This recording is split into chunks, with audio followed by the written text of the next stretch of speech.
د Kuwait سره صرف تیل دي، تاسو سره کوله شته، ستاسو خاوره خرڅېږي، ستاسو کاڼې خرڅېږي، شګه خرڅېږي، فصل خرڅېږي، دلته اوبه شته.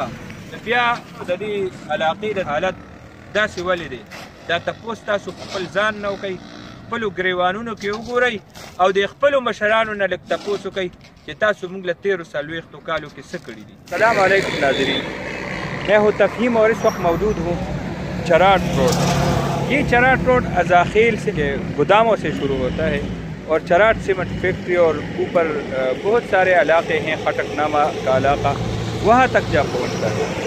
یہ دو جگہوں سے پبی اسٹیشن سے اور ازاخیل کی فوڈ گوداموں سے شروع ہو کر چراٹ چونی تک اور چراٹ سیمنٹ فیکٹری تک یہ روڈ جاتا ہے. اس پر جو ٹریفک ہے اس کو انٹرنیشنل حیثیت حاصل ہے.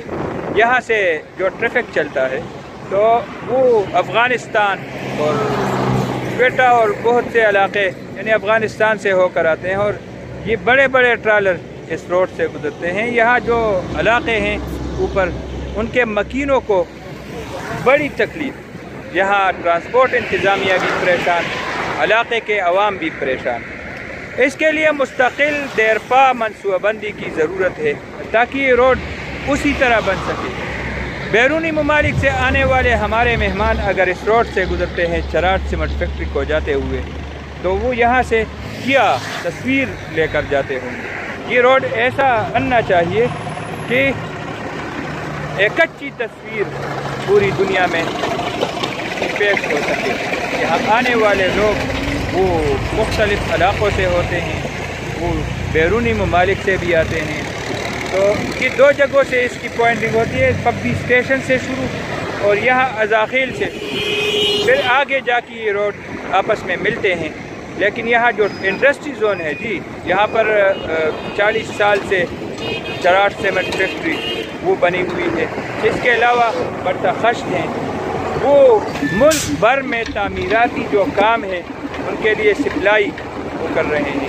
تو یہ ٹرانسپورٹروں اور پوری جو اوپر آبادی ہے ان کے لیے مشکلات کا کنڈرات اور یہ موت کا کنواں بنا ہوا ہے.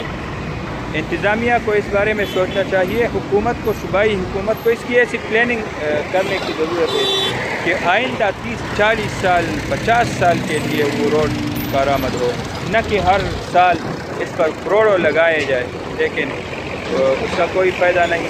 اب تک اس پر کتنے کروڑ روپے وہ لگے ہوں گے یہ حساب سے باہر ہے.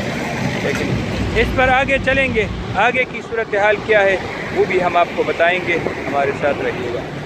اچھا بھیا، یہ چراٹ سیمنٹ فیکٹری کا بورڈ لگا ہوا ہے اور آپ کو نظر آ رہا ہوگا یہ یہاں سے چراٹ سیمنٹ فیکٹری کی طرف گاڑیاں موجود ہیں. یہ صورتحال آپ دیکھ رہے ہیں اور یہ روڈ کی حالت تو پوری دنیا میں یہاں کیونکہ باہر سے بھی لوگ آتے ہیں، چراٹ سیمنٹ فیکٹری جاتے ہیں. اوپر یہاں یونیورسٹی کا علاقہ ہے، یونیورسٹی بنائی جا رہی ہے. ایجوکیشن کمپلیکس کے علاوہ صنعتی زون ہے، صنعتی کمپلیکس ہے، ارد گرد تمام بٹاجات ہیں.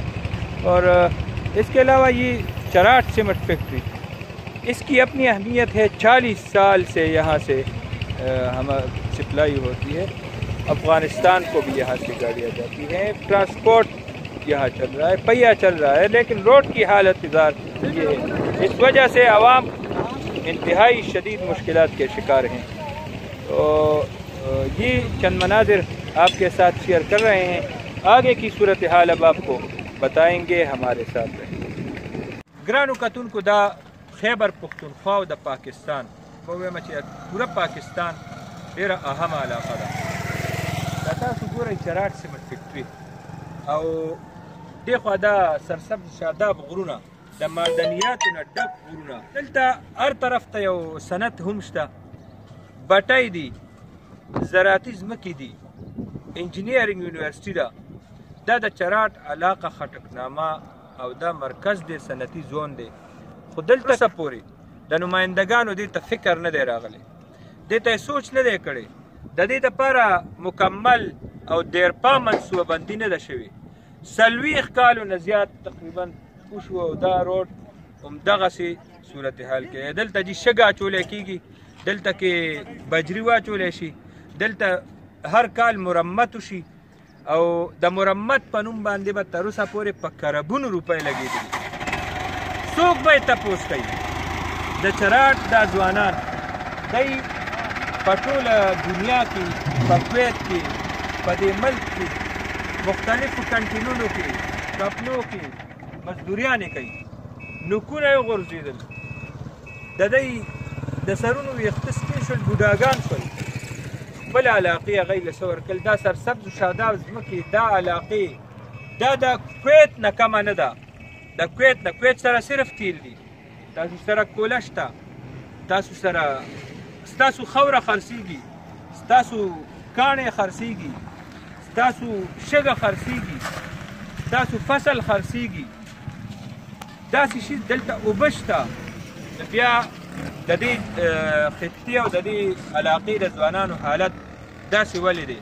دا تپوس تاسو خپل ځان نه وکئ، خپلو ګریوانونو کې وګورئ او د خپلو مشرانو نه لږ تپوس وکئ چې تاسو موږ له تېرو 40 کالو کې څه کړي دي. ډېره ډېره مننه. الله پاک.